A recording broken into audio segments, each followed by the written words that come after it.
और तिलोई में बैठ के शायद वह 1860 या 61 में वो अपन किताब लिखिन जोने के नाम किस्सा पाणे सीताराम है।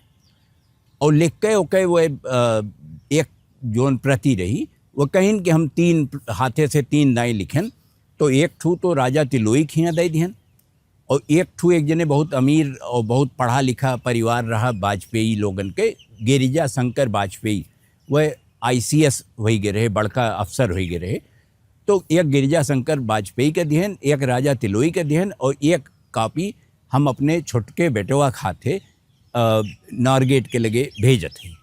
तो सीताराम किताब भेजवाए दिन कि सीताराम का ये पता रहा, वो अवधि में लिखे रहे और सीताराम का पता रहा कि नारगेट अवधि पढ़ लिए थे, लिख लिए थे और ओकर ट्रांसलेशनों कैले हैं, वो समझत हैं कुल चीज़।